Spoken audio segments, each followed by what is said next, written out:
Everyone, আসসালামু আলাইকুম। কেমন আছেন সবাই? আই হোপ সবাই অনেক বেশি ভালো আছেন। আলহামদুলিল্লাহ, আমিও আমার পরিবার পরিজন নিয়ে ভালো আছি। দীর্ঘ একটা লম্বা ছুটি কাটিয়ে আবারও নিজের সংসারে ফিরে এলাম। যদিও এসেছি 2-3 দিন হয়ে গিয়েছে, তার উপরে শরীর অনেক বেশি অসুস্থ এবং বিভিন্ন সমস্যার কারণে আর কোনো বাসার কোনো ভিডিও আপনাদের সাথে শেয়ার করতে পারিনি। তাই আজকে ভাবলাম বাসার ভিডিও আপনাদের সাথে শেয়ার করি। ঈদ তো চলে গিয়েছে, বেশ অনেক দিন হয়ে গিয়েছে। এরই মাঝে কিন্তু বাবার বাড়ি, শ্বশুর বাড়ি সব জায়গায় ঘোরা হয়েছে। তারপরে এখন সব ছুটি কাটিয়ে এখন চলে এসেছি নিজের আপন ঠিকানায়। নিজের সংসার প্রতিটি মেয়েরই একটা শান্তির জায়গা। আর দীর্ঘ একটা লম্বা ছুটি কাটিয়ে যখন বাসায় এসেছি, বাসার অবস্থা এত বেশি নাজেহাল কি বলবো। তো যাই হোক, অনেক দিন হয়ে গিয়েছে বাসার বাইরে থাকা হয়ে গেছে, যার কারণে আমার মানি প্ল্যান্ট গাছগুলোর কোনো প্রকার যত্ন নেওয়া হয়নি। তাই আর কি বাসায় এসে আগে গাছগুলোতে পানি দিয়ে দিয়েছি, আর যেগুলা পানির মধ্যে ছিল এগুলার পানি আর কি একটু পাল্টে দিলাম। তারপরে আর কি চলে যাব সকালে নাস্তা তৈরি করার জন্য। আমার যেহেতু প্রচণ্ড ঠান্ডা, গলা ব্যথা, তার জন্য এখানে আর কি 1 কাপ রং চা করে নেব। তার জন্য এখানে এলাচ, তারপর লবঙ্গ এবং তেজপাতা দিয়ে একটা রং চা বানাবো। আর এখানে আর কি অফ ক্যামেরাতে রুটি বানিয়ে নিয়েছি। ভিডিওর এই পর্যায়ে এসে যে সকল প্রিয় আপু এবং ভাইয়ারা আমার ভিডিওটি দেখছেন, প্লিজ ভিডিওটিতে একটি লাইক দিয়ে অবশ্যই কন্টিনিউ করবেন। আর যারা অলরেডি এই কাজটি করে দিয়েছেন তাদেরকে জানাই অসংখ্য ধন্যবাদ। আর যারা আজকে আমার চ্যানেলে নতুন জয়েন হয়েছেন, চাইলেই চ্যানেলটি সাবস্ক্রাইব করে পাশেই থেকে যাবেন। পাশে থাকা বেল বাটনের অল অপশনটি প্রেস করে দেবেন, যাতে করে আমি কোনো নতুন ভিডিও ছাড়ার সাথে সাথে আপনাদের কাছে নোটিফিকেশন চলে যায়। আর যারা অলরেডি এই কাজটি করে দিয়েছেন তাদেরকে জানাই অন্তরস্থল থেকে অনেক অনেক দোয়া ও ভালোবাসা। তো যাই হোক, দীর্ঘ একটা লম্বা ছুটি কাটিয়ে যেহেতু এসেছি নিজের সংসারে, অনেক কাজ, তারপরও দেখা গিয়েছে অসুস্থ শরীর নিয়ে সব কিছু গুছিয়ে করতে হবে। তো যদিও অনেক দিন বাসার বাইরে ছিলাম, বাসায় আসার পরও শরীর অত বেশি অসুস্থ ছিল, কোনো কিছু করতে ইচ্ছে করছে না, বা কি কোনো কাজ করতেও ইচ্ছে করছিল না, কোনো ভিডিও করতেও ইচ্ছে করছিল না। আজ প্রায় 3 দিন হয়ে গিয়েছে বাসায় এসেছি, তারপরেও একটু সামান্য টুকটাক একটু ভিডিও করেছি, তাই আর কি আপনাদের মাঝে শেয়ার করলাম। আসলে সংসার কি বলবো, আমরা যদি কোথাও কয়েকদিনের জন্য চলে যাই, যখন বাসায় ফিরে আসি, বাসার অবস্থা দেখে এত বেশি নাজেহাল অবস্থা হয়ে থাকে। বাসায় এসে কাজ করতে করতে যেন কাজের শেষই হয় না, এইরকম একটা অবস্থা। তো যাই হোক, সকালে এখানে আর কি রুটি ছেঁকে নিয়েছি, আর আগের দিনে কিছুটা তরকারি ছিল, আর আমার জন্য 1 কাপ রং চা করে নিয়েছি, এটাই যথেষ্ট। আজকে সকালে নাস্তা এগুলাই।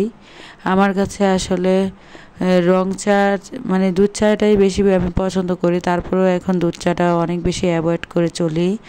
আর এখন যেহেতু প্রচুর পরিমাণে ঠান্ডা, তার কারণে আর কি রং চাটাই খাচ্ছি ইদানিং। তো এখানে নাস্তা রেডি হয়ে গিয়েছে, এখন টেবিলে আর কি নাস্তা দিয়ে দিয়েছি। আমার ছেলে খেয়ে নেবে আর তো এখন আমি আর কি খেয়ে নেব। ও আমার ছেলে প্রাইভেটে চলে গিয়েছে, ও এসে খেয়ে নেবে আর কি।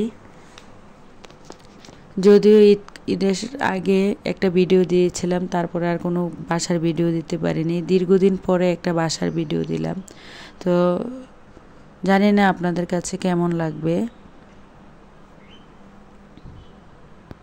আমরা মেয়েরা যেখানেই যাই না কেন, বাবার বাড়ি বলেন, শ্বশুর বাড়ি বলেন, নিজের বাসা বলেন, কোথাও গিয়ে কিন্তু কোনো অপশন নেই। যেখানেই যাই সেখানেই কিন্তু কাজ করে খেতে হয়। মেয়েদের জীবনটাই এমন আসলে, যে বসে খাওয়ার মতো আমাদের মেয়েদের কখনোই এরকম ভাগ্য হয়নি।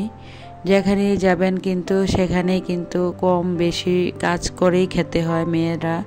যদিও ছেলেরা আসলে কোথাও বেড়াতে গেলে কোনো কিছু করতে হয় না, তবে মেয়েরা কিন্তু যেখানেই যান না কেন সেখানেই কিন্তু কাজ করতে হয়। তো এখানে আর কি ঈদের আগে ভিম লিকুইড আনা হয়েছিল, কিন্তু সময়ের অভাবে আর বাসায় যেহেতু ছিলাম না, তার কারণে আর কি আর এগুলা বোতলে রিফিল করা হয়নি। তো এখানে আর কি এই যে ভিম লিকুইডটা রিফিল করে নিচ্ছিলাম। যদিও একটাতে আমার হ্যান্ড ওয়াশ থাকে, আরেকটাতে আর কি ভিম লিকুইড থাকে। তো হ্যান্ড ওয়াশ একটাতে ছিল, তো আর এখানে আর কি ভিম লিকুইডটা এখন রিফিল করে নিলাম। এখানে যদিও 2টা জার, কিন্তু একটা জার আমি সবসময় যেখানে বেসিং এরিয়াতে আমরা হাত মুখ ধুই বা ব্রাশ করি ওইখানে থাকে, আরেকটা এখানে থাকে আর কি। তো এখন বর্তমানে এখানেই রেখে দিয়েছি। তো সকালে নাস্তার পরে পুরো বাসাটা কিন্তু অফ ক্যামেরাতে হালকাভাবে গুছিয়ে নিয়েছি। যদিও অনেক বেশি অসুস্থ, কেন জানি ইদানিং ভালো লাগছে না কোনো কাজকর্ম করা বা কোনো ভিডিও করা। বাসার বাইরে যতদিন ছিলাম, বিশেষ করে ইউটিউব থেকে অনেকটা লম্বা একটা ছুটি নিয়েছি। বিশেষ করে কারো ভিডিও তেমনভাবে দেখতে পারিনি বা নিজেও তেমনভাবে কোনো ভিডিও দিতে পারিনি। আর সত্যি কথা বলতে কি, মানে শরীর যদি অসুস্থ থাকে বা মন যদি খারাপ থাকে, তখন দেখবেন আপনার কাছে কোনো কিছুই ভালো লাগবে না। তা আমারও হয়েছে একই অবস্থা। কেন জানি ইদানিং শরীরটা অনেক বেশি খারাপ লাগে। আর দ্বিতীয় কথা হচ্ছে মনটাও অনেক বেশি, যে কোনো একটা কারণে অনেক বেশি খারাপ যাচ্ছে, যার কারণে আসলে ঠিকমতো কারো ভিডিও দেখতে পারছি না বা ভিডিও দিতে পারছি না। তো সবাই একটু দোয়া করবেন, আল্লাহ যেন আমার সব কিছু ঠিকঠাক করে দেয়। যে কোনো একটা কারণে আমি অনেক বেশি মানে চিন্তা টেনশনের মধ্যে দিয়ে যাচ্ছি আর কি। তো যাই হোক, এদিক দিয়ে আপনাদের সাথে কথা বলতে বলতে সকালে নাস্তা খেয়ে এখানে আর কি প্লেট বাটিগুলো ধুয়ে নিচ্ছি। যদিও আজ বেশি কোনো কিছু সংসারে কাজকর্ম আপনাদের মাঝে শেয়ার করব না। তো সকালে নাস্তা খেয়ে যে অফ ক্যামেরাতে পুরো বাসার বিছানাপত্র গুছিয়ে পুরো রুম ঝাড় দিয়ে নিয়েছি এবং কি মানি প্ল্যান্ট গাছগুলোতেও পানি দিয়ে দিয়েছি। তো এখন আর কি প্লেটগুলা গুছিয়ে রাখবো আগের জায়গায়, তারপরে সোজা চলে যাব দুপুরে রান্না বান্না করার জন্য। অফ ক্যামেরাতেই আমি বেশিরভাগ সময় অফ ক্যামেরাতেই সব কিছু কেটে কুটে ধুয়ে পরিষ্কার করে রাখি, তারপর আর কি রান্না বসিয়ে দিই। তো বাসায় কেন জানি অনেক দিন পরে বাসায় আসার পরও কোনো কিছু ভালো লাগছিল না। হয়তো বাবার বাড়িতে এতদিন ছিলাম, তারপর আবার শ্বশুর বাড়িতেও গিয়েছিলাম, হয়তো সবার সাথে এতগুলো দিন কাটানোর পরে এখন বাসায় এসে একা একা কোনোভাবেই ভালো লাগছিল না আর কি। তো যাই হোক, আস্তে আস্তে সব কিছু ঠিক হয়ে যাবে। তো এখন আর কি এখানে অফ ক্যামেরাতে কেটে কুটে ধুয়ে পরিষ্কার করে নিয়েছিলাম। এখানে আজকে মুরগির হাড়, হাত পা এগুলো দিয়ে আর কি, চামড়া দিয়ে আর কি, এই যে বুটের ডাল আর আলু আর কি প্রেসার কুকারে সিদ্ধ করে নিয়েছি, এগুলো দিয়ে রান্না করব। আর কালো বেগুন আর আলু দিয়ে আর কি একটা শুটকি মাছ তরকারি রান্না করব। যখন আসলে মাংস তরকারি রান্না করতে নিয়েছিলাম তখন আর কি কারেন্টটা চলে গিয়েছিল, তা আর কি ভিডিও করতে পারিনি।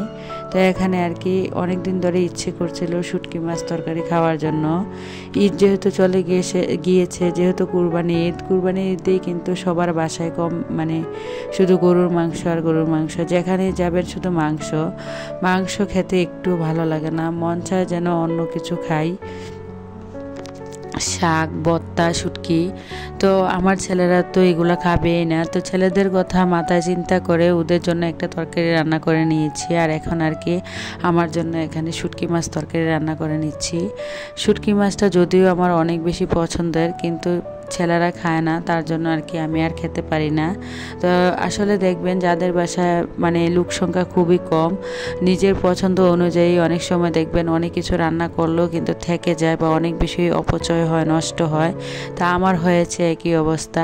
অনেক সময় নিজের অনেক কিছু খেতে ইচ্ছে করলেও রান্না করার পর দেখি যে অনেক বেশি নষ্ট হয়, যার কারণে আর ইচ্ছে করে না সেগুলো তৈরি করতে, কারণ ছেলেরা যেহেতু খায় না আর কি।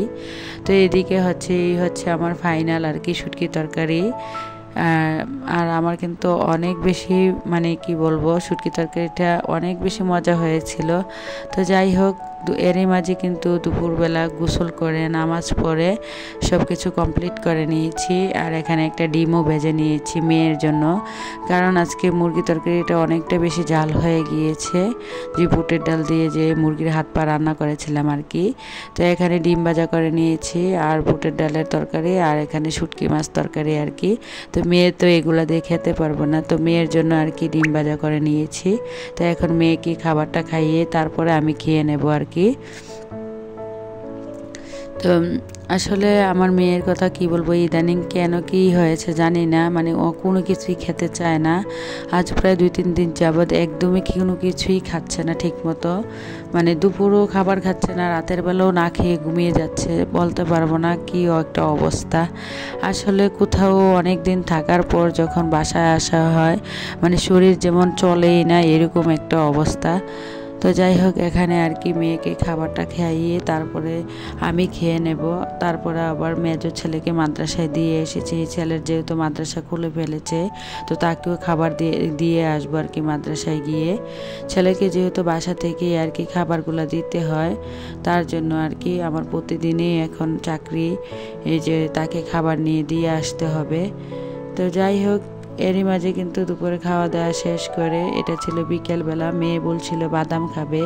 আর আমার মেয়েটা বাদাম খেতে অনেক বেশি পছন্দ করে, ও সব ধরনের বাদাম খেতেই অনেক বেশি পছন্দ করে। তো কাঠবাদাম, চীনা বাদাম, তো সব কিছুই খায়।